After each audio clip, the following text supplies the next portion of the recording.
All right, everybody, welcome back. Good afternoon. Hope you guys liked the stream that I did with the Hawks Nest talking about cornerbacks. If you didn't get to watch it live, go check out the video on demand.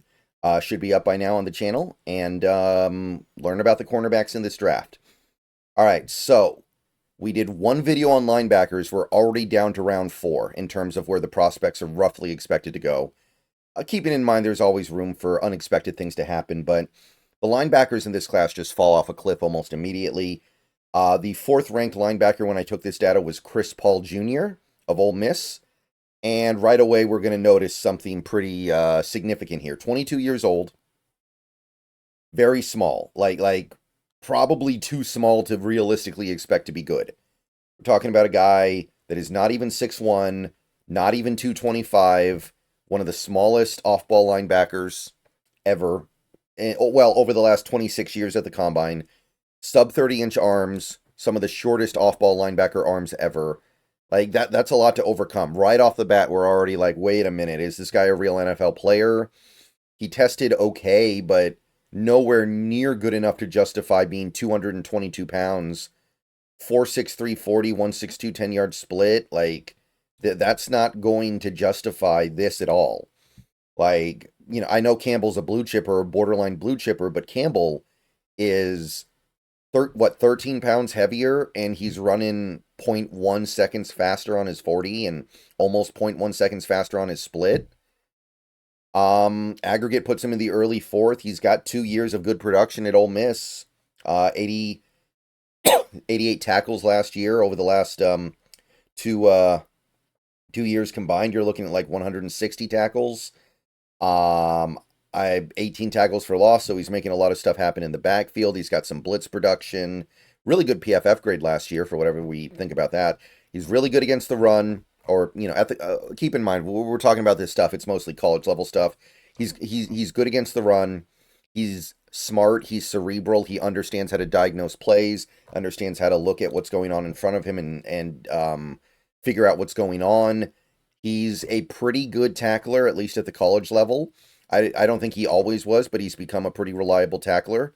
He's done some good things as a blitzer as well. He is capable of, he does have that skill set to blitz.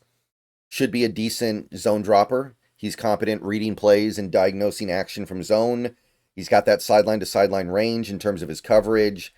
And he does show a willingness to take on blockers. He does show a willingness to put himself into harm's way in order to stop a play, willing to take on that contact. But all of that can easily go out the window at the next level because of how small and lacking length that he is. Like 222 pounds, sub 30-inch arms, that could make all of that completely irrelevant very easily. I don't think he's athletic enough for man coverage either, so you're not going to have this tiny little linebacker running around out there who's great in coverage. And I feel like he plays a little passively sometimes. He doesn't gun it when he feels, after making his read all the time. His click and close isn't great in zone. So, as much as there is to like here, I just don't think the stuff that you like here matters when he's this small. He's not a good enough athlete to overcome that, I don't think. I don't see that. I see a guy who was able to cut through because he was in college and the NFL is going to eat him up. So I put him down in the 5th round, and that might be overselling it a little bit. This is tough to imagine working out.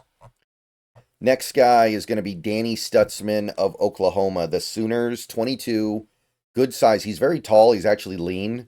He's over 6'3", and 233 pounds, so it's a decent weight, especially for the modern NFL. 233 is okay. Decent arm length. This should say arms, of course. Really fast at the Combine, 4.52. That's actually a little bit faster than Campbell was. Only other thing he did was his vert, which was average. Big boards mostly put him in the 4th. That's where the aggregate has him. Walter loves him. PFF doesn't like him. So, take the average. Over 100 tackles the last 2 seasons, 24 total for loss. So he loves making plays in the backfield. Not so much in coverage. He's got 3 total passes defensed over the last 2 years. 4 sacks. PFF grades have been good, not stellar, but good for sure. So he's a really good athlete. Standout athletic traits for sure with Stutsman. Good at cutting through traffic to find the ball carrier. Good at working through the thicket of blockers and defenders to find his way to the ball. He trusts his instincts, and once he makes his read, he goes. He trusts his read, and he will go with it, which is why he's making all these plays in the backfield. He's constantly in the right place, so it seems like he's got good instincts. Seems like he constantly finds himself where he needs to be to make a play. He can survive contact and keep the play alive, so he can get blocked, and he's going to stay upright. He can get pushed out of the play and find a way back in it. And I think he'll be a pretty decent blitzer. He's got some athletic ability to come at the quarterback and get to him in a timely manner. So I think there's at least some interest here of him as a blitzer. He's not going to be great at shedding contact. His stack and shed game isn't great yet, and you can see his arm length is okay. It could come. But while I think he does a pretty good job of contact balance, his actual stack and shed isn't very good. He's not going to be a good cover linebacker at all, really. I don't think his coverage skills are there. It seems like he lacks instincts to do that, zone or man. And you want to keep this guy around the line of scrimmage. The further away he moves from the line of scrimmage, the less effective he's going to be. So he's mostly meant to be a run defender. I wouldn't look to Stutsman to do much beyond that. So I don't know if he's a 3-down linebacker, so that definitely hurts. Not being able to be on the field for third down is something that maybe it only affects like 15 plays a game at most of the time, but those are the most important downs. Third down is where it's at. So I think he's going to be great in run defense, though. I think he's going to be great on run downs, and I think that he could be one of the best at it, actually. So I think I can't do third round. Part of me wanted to, but I ended up landing on Stutsman in the fourth. I think Stutsman is worth a fourth round pick because I think he will be a very valuable run defender. And look, we've talked about this before, right? The running game matters more now than it did a few years ago. That's where the pendulum is swinging. Eventually, it'll probably swing back, but right now, teams are trying to run the ball more, and defenses need to adjust to focus more on stopping the run. The team that won the Super Bowl last year was all about the run game, right? They signed a running back to a monster free agent contract. They have a running quarterback, and they stomped their way to the Super Bowl for the most part. So things are changing. Things are kind of moving here. Stutsman is a guy who might fit in with that. Okay, one more guy for this video. It's Barrett Carter. I feel like we've been talking about Barrett Carter for a long time. I feel like he's been a linebacker of interest for 8 years.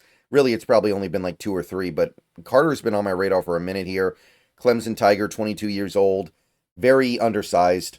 Not necessarily so undersized he can't get away with it in the modern NFL.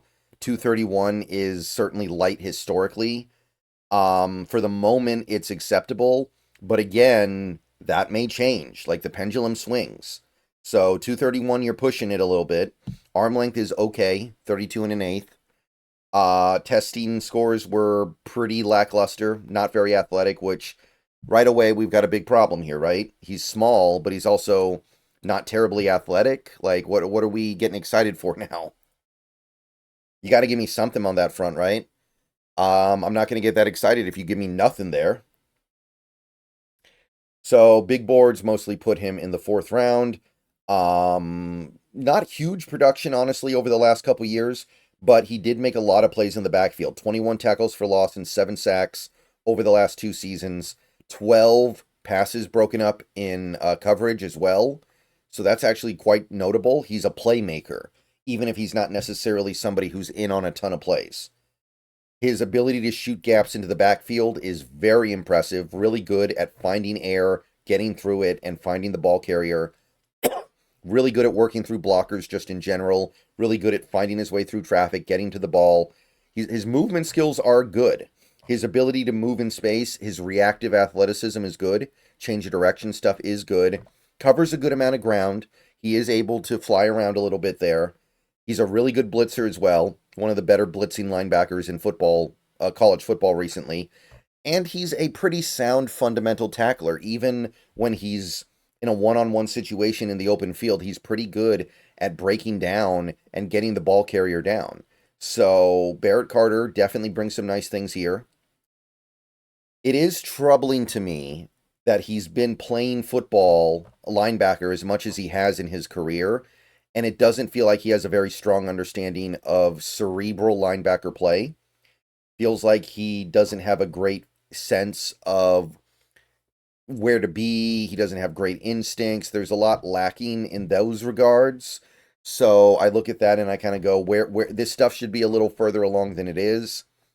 I think he needs to be a little more aggressive and assertive in coverage. He's obviously very assertive when it comes to things like shooting the backfield, but I think he needs to be a little bit more aggressive in how he's willing to take on contact. And sometimes his angles aren't the cleanest, so that's going to be something that gets punished a lot at the next level, and it's harder to get away with than it was in college. So I'm a little bit troubled here that Carter's instincts as a linebacker aren't further along because he had a chance to play in college for an extended period of time. I want to be day two, but I couldn't do it. Again, too many problems. So I went with a fourth rounder. I think he's going to be good. I like him. He would be one of the guys that I look at if I needed a linebacker on day three, but I couldn't quite get him into that top 100. It's not justified. So early fourth round was my initial read here, and that's what I'm going to go with. All right, that's it for this video, guys. Probably another video coming later today. If not, I'll see you guys tomorrow, but keep an eye out for another video later today. I will see you guys soon. Go Hawks, and everybody have a great day.